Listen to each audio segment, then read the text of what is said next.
Setelah menunggu beberapa minggu sejak Menteri Perdagangan Muhammad Lutfi berjanji akan mengumumkan siapa-siapa saja yang terlibat dalam kasus mafia minyak goreng, akhirnya Kejaksaan Agung menetapkan daftar perusahaan yang terjerat kasus korupsi migor atau minyak goreng.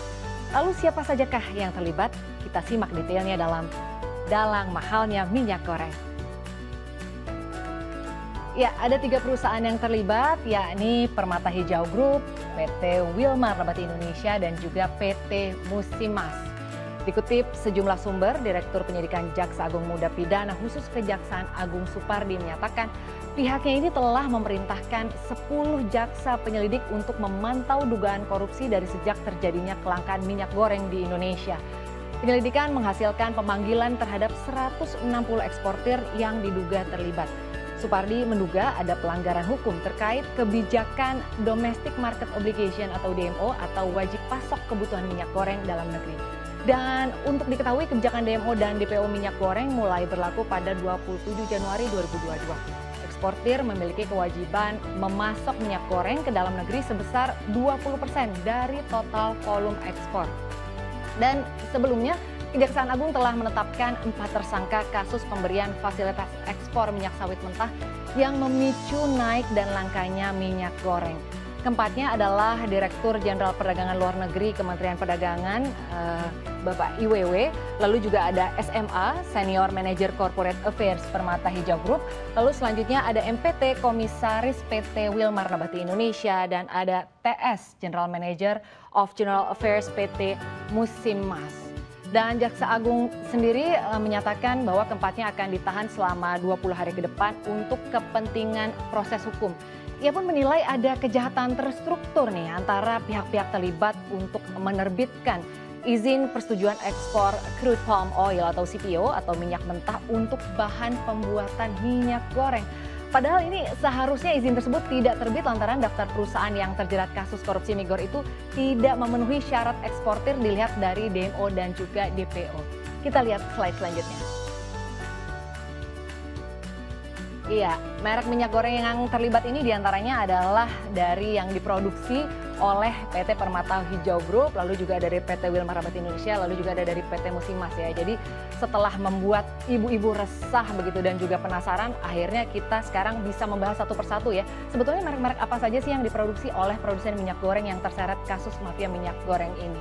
Nah, kita lihat untuk yang pertama ada Permata Hijau Group. Perusahaan ini berbasis di Medan dan sudah berdiri sejak tahun 1984 dengan bisnis inti di perkebunan kelapa sawit. Nah, Permata Hijau Group memiliki sejumlah anak perusahaan dengan jaringan distribusi yang luas sehingga menjadi perusahaan kelapa sawit yang terintegrasi penuh dan menjadi salah satu eksportir utama produk kelapa sawit. Adapun minyak goreng yang diproduksi Permata Hijau Group adalah merek Permata, merek Panina, dan juga ada merek Parten begitu. Lalu yang kedua ada PT Wilmar Nabati Indonesia. Nah, sebetulnya ada beberapa produk minyak goreng keluaran Wilmar ini yang memang cukup familiar begitu ya di antara kita. Di antaranya adalah minyak goreng Sania, lalu juga ada minyak goreng Fortune, ada Sip dan juga Sofia. Nah, tapi tak banyak yang tahu bahwa sebelum terjerat kasus, Wilmar adalah produsen minyak nabati nomor 1 di dunia dengan pasar utama China, India, Vietnam, Indonesia, hingga Afrika.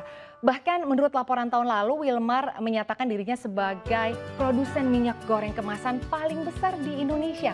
Dan Wilmar memiliki perkebunan kelapa sawit terbesar di dunia yang 65% lahannya tersebar di Indonesia, yakni di Sumatera dan Kalimantan. Lalu kita lihat yang ketiga, ada dari PT Musimas. Musimas adalah perusahaan asal Indonesia yang semula berkantor di Medan begitu ya, namun memindahkan kantor pusatnya ke Singapura dan tentunya langkah ini diambil sebagai tujuan ekspansi internasional.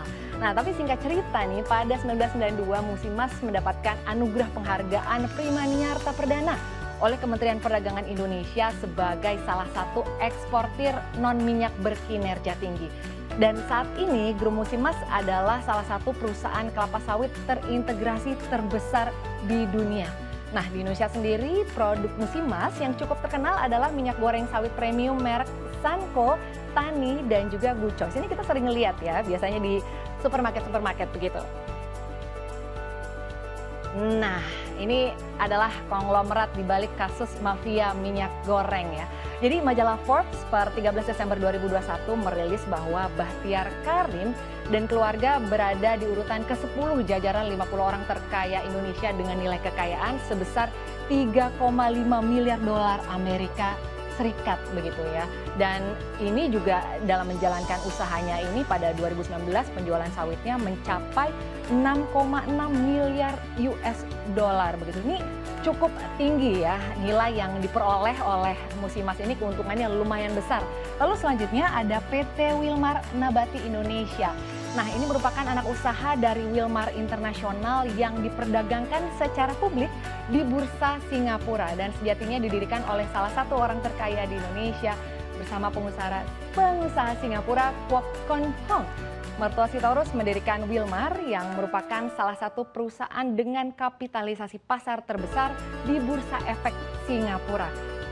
Yang saat ini mertua Sitorus ditaksir memiliki harta senilai 3 miliar dolar Amerika Serikat atau setara dengan 42,9 triliun rupiah. Wah, ini angka yang cukup fantastis begitu ya, harta yang dimiliki oleh para pemilik produsen minyak goreng ini. Ya, kita lihat saja kasus ini ke depannya akan seperti apa.